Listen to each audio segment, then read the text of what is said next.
Mārtiņ, tev ir stāsts par ķīniešu medicīnu. Jā. Nācās nedaudz saskarties ar slimnīcu un ar laukos piedāvāja adatterapiju, no kuras sateicos, pateicoties, protams.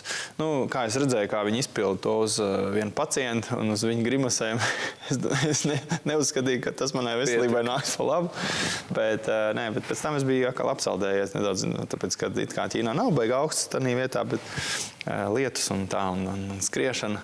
Līdz ar to likās, ka ir kaut kāds vidusvals iekaisums un devos uz slimnīcu viens pats. Tad es diezgan daudz laika pavadīju, kamēr es atradu kādu, kas runā angļu valodā. Es cik labi sajūtu, ka tev viens pretī beidzot saka, how can I help you? Es Bet tas arī viss, vai? Ok. Un viņš aizgāja uz to reģistratūru, un tās meitenes, kurām es 13 reizes mēģināju skaidrot, ko es gribu, viņš 3 vārdos pateica, un viņas man uzreiz izrakstīja.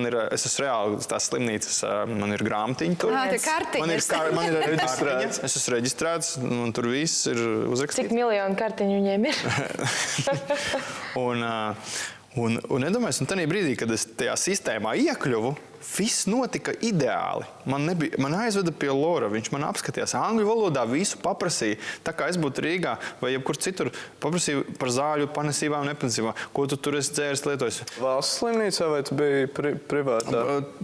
Es vienkārši pirmajā, kuru redzēju? Es nezinu, bet man par to vizīti neko nepaprasīja, pa zālēm. Ideāli.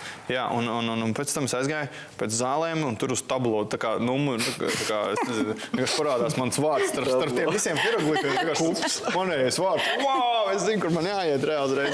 Atradu zāles, un tad man ieteica vēl tur kaut ko nopirkt, un tad es, jā. Kādu saknīti. Bet es viņas drusciņi, protams, nedzeru visu, bet drusciņi padzeru palika labāk.